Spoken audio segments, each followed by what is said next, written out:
Nickelodeon.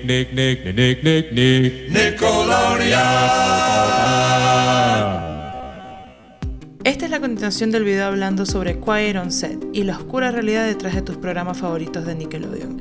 Si no has visto la primera parte, te invito a hacerlo, ya que en este video hablaremos mayormente sobre la horrible historia que vivió Drake Bell. Si estás disfrutando de esta serie de videos, por favor, no olvides apoyarme con un like y un comentario. Y así, finalmente, empezamos este video. El día continuó como si nada, pero en la mente de todos estos niños, la pregunta era: ¿quién? Esto suena imposible. Brian hizo eso. ¿Y a quién se lo hizo? Nadie pensaba que Brian podía ser capaz de algo así. Y en el momento en el que llevaron a Brian a corte, siempre se especificó a esta persona o nombre como John Doe. Y hasta este momento en la serie nos enteramos que la persona que sufrió estos abusos fue Drake Bell. Drake, si no lo conoces, esta es ya la última parte del video. Un niño, actualmente un hombre, que participó en Nickelodeon desde muy pequeño, pero es que antes de eso ya se dedicaba a la actuación. Le gustaba lo que hacía, en realidad consiguió el amor a la actuación y a Hollywood desde muy pequeño, además de que empezó a enamorarse de la música, y esto fue lo que forjó una mejor relación con su papá, quien en ese momento, por cierto, estaba en proceso de divorcio con su mamá. Él se pega mucho a su padre y empieza a intentar buscar audiciones conjunto a su hijo para que él pudiera triunfar de la manera que lo deseaba en Hollywood. Por supuesto, al sol de hoy sabemos que lo logró, ya que Drake participaba y era el protagonista de una de las mayores series de televisión de Nickelodeon, la cual era Drake y Josh. Y es que Drake y Josh era una de las mejores series que había de comedia en la época, que se basaba en dos hermanos. En ese momento Nickelodeon estaba intentando buscar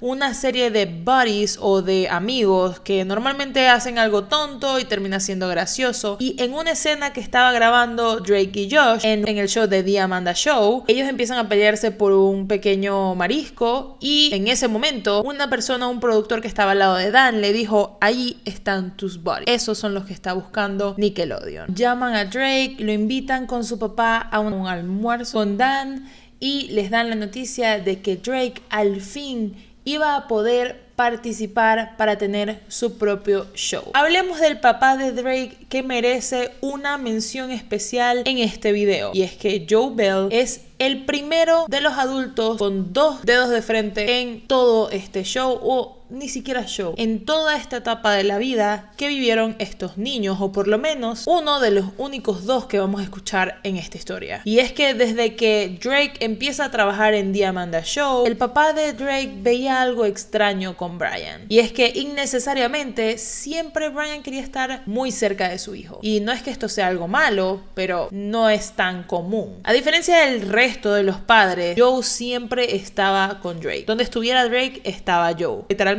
esta es la manera correcta de actuar. Joe estaba donde estaba su hijo. Había un pequeño cuarto que le llamaban el cuarto verde, donde la mayoría de los padres se iban mientras los niños actuaban.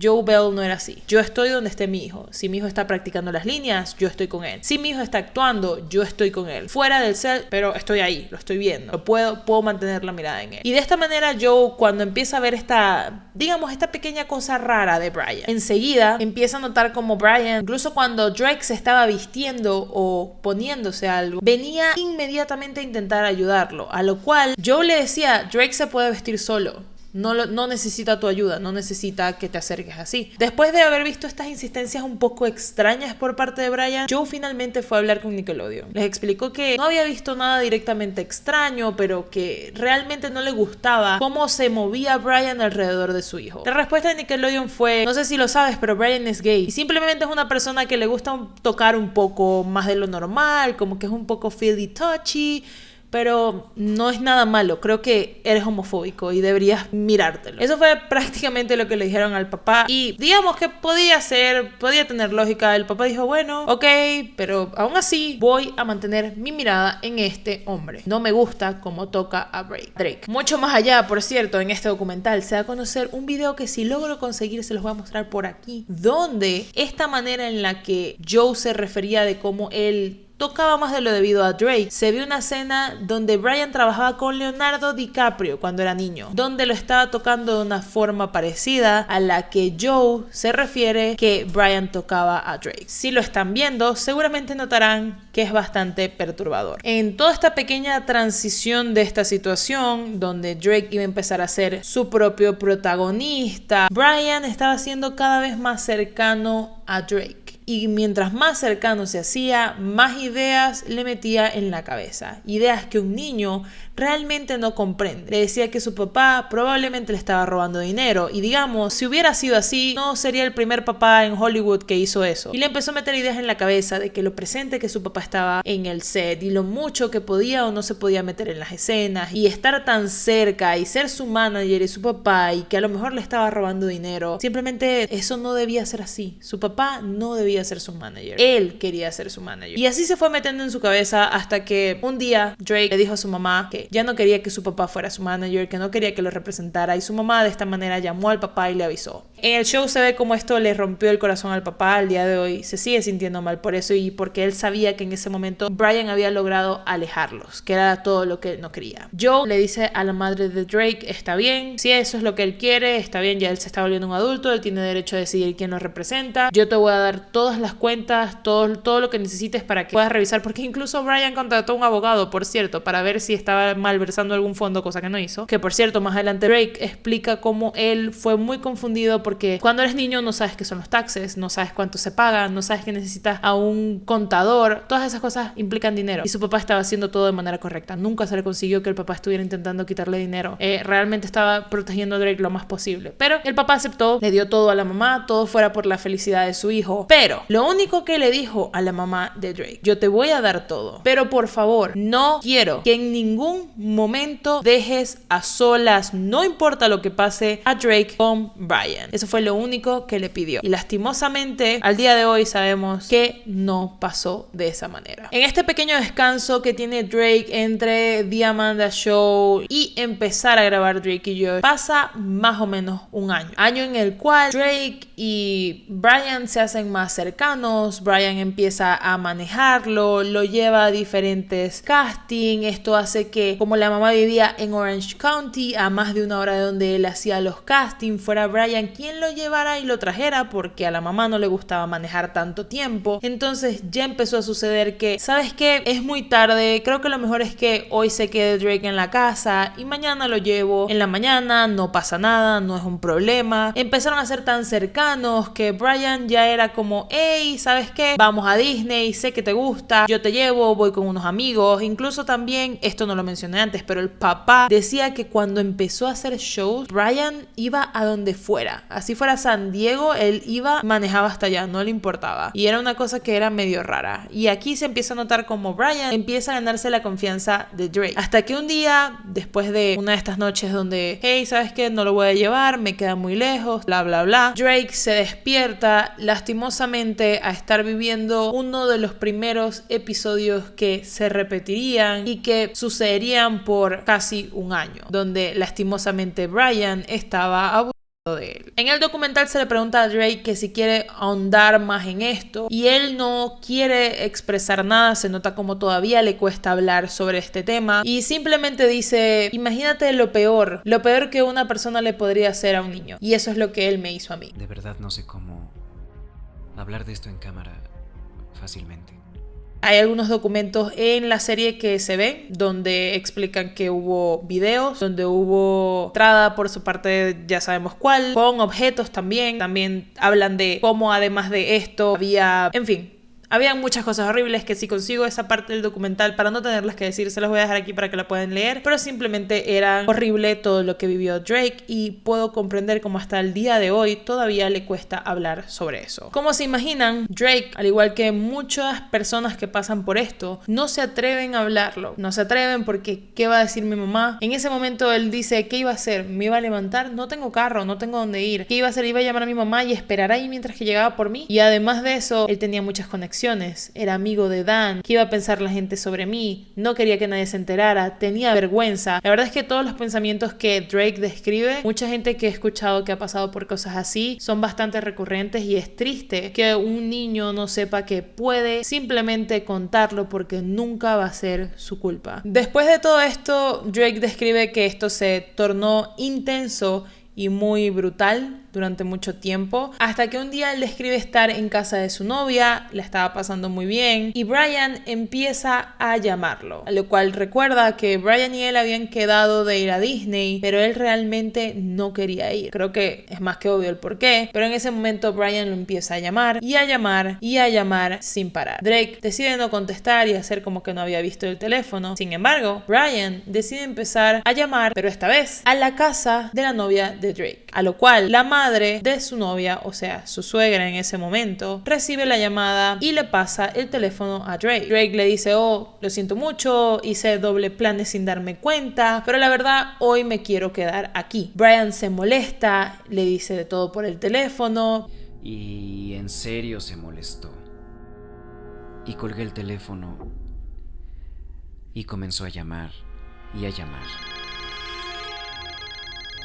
Después de esto, creo que ya tenemos al segundo adulto con dos dedos de frente en toda esta historia, y es que su suegra, la mamá de su novia en ese momento, le dice: hey Drake, ¿será que puedo hablar contigo por un momento a solas? Se lo lleva a la cocina, cierra la puerta y le dice: ¿qué está pasando? Drake: no está pasando nada, no, esto simplemente se me olvidó y él se molestó y lo siento mucho. No, ¿qué está pasando? Un hombre de casi 40 años no va a estar llamando de la manera en que él te estaba llamando a ti, y mucho menos a la casa del novio. En fin, ella dijo algo así como: no va a llamar a mi casa, en pocas palabras, simplemente para hablar contigo. Esto no es normal. A lo cual, después de hablar y que Drake no se sintiera en confianza de decir nada en ese momento, ella dijo: ok, está bien. Llamó a la madre de Drake y le dijo: ¿sabes qué? Creo que algo extraño está pasando y quiero que sepas que voy a llamar al terapeuta de mi hija para que vea a Drake mañana. Y fue así, él se quedó allí, fue con el terapeuta. Ese día no dijo nada tampoco, se vio muy tentado a decirlo, sin embargo lo único que dijo fue: sabes, siempre fuimos amigos, pero ahorita la cosa se está tornando un poco rara, se está tornando un poco agresivo, pero no ha pasado absolutamente nada. Drake en ese momento todavía no quería decir nada. Y no es hasta que tiempo después, cuando está a punto de empezar la serie de Drake y Josh, cuando finalmente Brian le dice a Drake: ¿sabes qué? Quiero ser el papá, que tenemos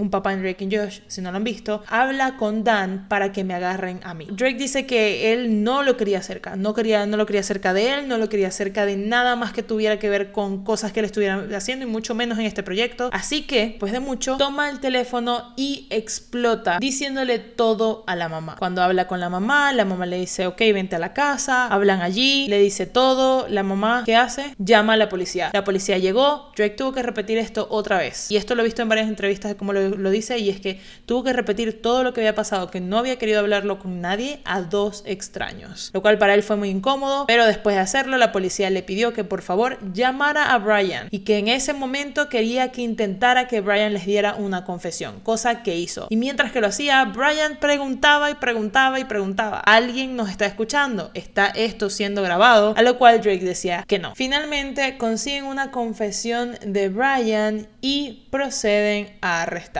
Con toda esta situación, Drake empezó a perder el pelo también por el estrés. Es bastante triste ver cómo él cuenta todo esto. También hay una entrevista que hace con Jordi Rosado, creo que en su podcast él también cuenta todo esto, e incluso llora recordando a su exnovia de esa época, y es bastante triste ver todo. Pero sobre todo es triste ver en el documental el momento en el que Drake habla de cuando llamó a su padre para contárselo, y lo primero que le dice es: ¿viste que arrestaron a Brian? ¿Por qué? ¿Por qué lo arrestaron? Porque abusó de una persona, de un niño en Nickelodeon. Y su padre lo primero que hizo fue alegrarse y decir: yo sabía que lo iban a agarrar algún día, él no era una persona que estaba bien, solo me alegra que no haya sido tú. Y esto es súper fuerte. Yo creo no, el papá llora al decir esto, y Drake se ve bastante afectado al decirlo, porque es fuerte como su papá hizo todo para protegerlo y aún así no fue suficiente, porque en el momento donde decidió dejar que su hijo tuviera este poder de: bueno, soy adulto, yo decido mis cosas, y que no se rompiera esa confianza que había de padre a hijo, sucedió esto. Después de un tiempo, tiempo, finalmente fueron a recibir la sentencia de lo que iba a recibir Brian. Al llegar Drake a la corte, de su lado solo estaba su mamá, su hermano y su novia del momento. Nadie más. Y del otro lado, donde iba toda la gente de Brian, estaba full con personas, y esto a él le impresionó mucho. Tanto así que en el momento en que a él le daban la oportunidad de hablar y de dirigirse a Brian, él decide no hacerlo, sino que al contrario, decide dirigirse hacia la gente. Y les dice lo siguiente: ¿cómo se atreven? Ustedes por siempre recordarán estar de ese lado de la corte, apoyando a esa persona. Y yo por siempre tendré el recuerdo de la persona que ustedes están defendiendo y haciendo cosas inexplicables y horrorosas, y eso será lo que recuerde. Es muy fuerte lo que les dijo, pero es totalmente real. Más allá, en este documental se dan a conocer muchas cartas de personas que estaban apoyando a Brian en toda esta situación. Personas que Drake no tenía ni idea hasta este momento que lograron revelar esas cartas porque estaban selladas. Y son personas que incluso trabajaron con él años después y él no sabía lo que habían escrito en esas cartas que enviaron al juez, porque seguramente pensaron que solo el juez las iba a leer. Apoyándolo tenían 41 cartas que entre familiares, amigos y personas que trabajaban en la industria escribieron. Entre ellos les voy a nombrar algunas personas, como son Taran Killam, Alan Tyke, Tom DeSanto, John Melendez, Ryder Strong, Will Friedle, Joanna Kearns, Kenny Robertson, Rich Correll y Beth Correll, que por cierto en sus cartas escribieron que tendrían el privilegio de volver a trabajar con Brian cuando fuera necesario. Y vale señalar que lo hicieron, porque tiempo después este hombre, a diferencia de lo que todos esperaríamos, que serían muchos años de cárcel y nunca volver a pisar algún estudio donde hayan niños, volvió a trabajar con estas personas en Disney para Zack y Cody. Y si se están preguntando cuánto fue la sentencia de Brian, fue de 16 meses y solo registrarse como offender. Para hacer aún más impresionante todo este tema de las cartas, incluso varias personas en esta carta escribieron que la única manera en la que Brian pudo haber llegado a hacer eso era porque había sido tentado más allá de lo explicable. Un niño estaba tentando al adulto que había recibido mucha presión. Incluso habían cartas que decían: este hombre en este último año ha vivido el sufrimiento de más de 1000 hombres. ¿Tú crees que el niño que estaba recibiendo eso no estaba recibiendo el sufrimiento de más de 1000 hombres? Ojalá haya sufrido el sufrimiento de 1000 hombres Brian, pero no lo creo. Para lo que en realidad recibió Drake, que eso sí era verdadero sufrimiento. Más aún en este momento que está haciendo el documental y se está enterando y está leyendo muchas cartas de personas con las que trabajó, que sabían por todo lo que había pasado y aún así le echaron la culpa a él. Y años después trabajaron con él como si nada pasara. Es simplemente asqueroso pensar en eso. Mucho más asqueroso todavía pensar que los Correll realmente pensaron que era una buena idea tener a literalmente un violador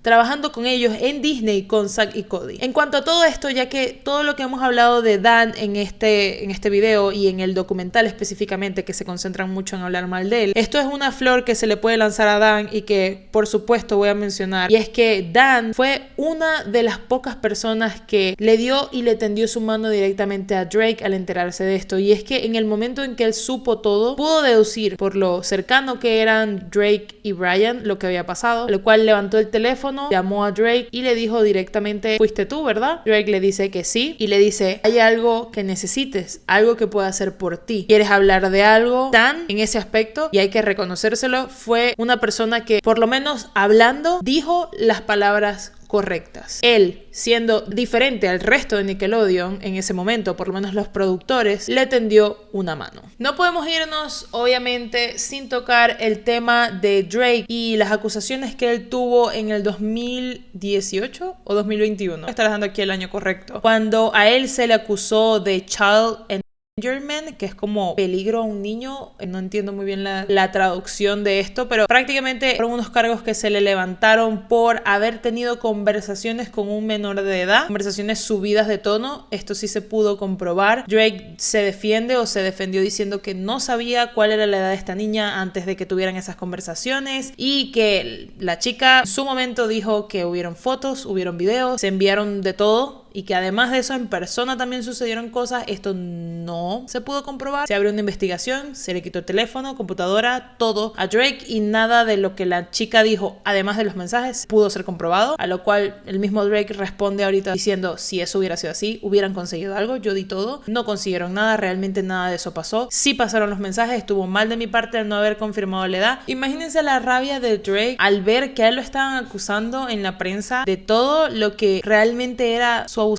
al que en el momento en el que pasaron las cosas, aunque su nombre fuera John Doe y aunque no se supiera que era Drake, igual era una de las personas más grandes o más conocidas en Nickelodeon, con más, digamos, conexiones en Nickelodeon, que había trabajado ahí, y esa información, eso no se hizo viral, cuando lo de Drake sí fue así y ni siquiera era real la gran parte de las noticias que se hizo. Y después de saber todo esto y toda esta historia, tengo una pregunta para ti. ¿Crees que es justo que Brian Peck, después de más de un año de estar abusando de un menor, haya sido condenado solo a 16 meses de prisión y solo registrarse como ofensor? O de Drake, que recibió 2 años de condena como probatoria y 200 horas de servicio comunitario por solo haberse enviado unos mensajes al no saber la edad de la menor. No estoy justificando a nadie, quiero que quede claro, lo que él hizo está mal también, simplemente me parece totalmente desproporcionado esos dos diferentes resultados. Quiero que me digas tú allá abajo en los comentarios qué piensas al respecto. Cosas como estas y muchas más se enfocan en este documental para intentar inculpar a Dan de todo lo que pasó en Nickelodeon y sobre todo en estas series donde sí, definitivamente él era el creador y por supuesto se tuvo que haber dado cierto lugar de protección para los niños que no existía. No solo protección, sino tranquilidad. Pero más allá de esto me pregunto, ¿quién es el verdadero culpable? ¿Es Dan Schneider el culpable de todo lo que le pasó a estos chicos? ¿O realmente deberíamos preguntarnos, y no solo preguntarnos, sino exigir un mejor lugar y unas mejores condiciones para los niños para trabajar en este tipo de proyectos? Además, deberíamos enfocarnos en los muchos o bastantes o suficientes casos que tenemos de niños estrellas que simplemente no han terminado bien. El mismo Drake admite que todas las locuras por las que él pasó, como abuso de sustancias, los choques que tuvo, los problemas en los que se metía, no quieren culpar directamente esta situación que sucedió, pero digamos que él no estaba feliz, no lo expresaba y que si por lo menos Nickelodeon le hubiera dado un terapeuta, algo hubiera podido cambiar. No es hasta ahora, cuando él finalmente va a terapia después de muchos años, que esto ha mejorado para él y finalmente lo puede hablar. Con esto terminamos el video, espero que les haya gustado, que esto haya sido un buen resumen y sobre todo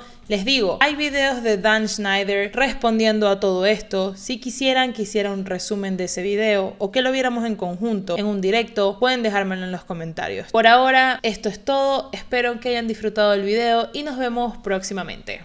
Chaito.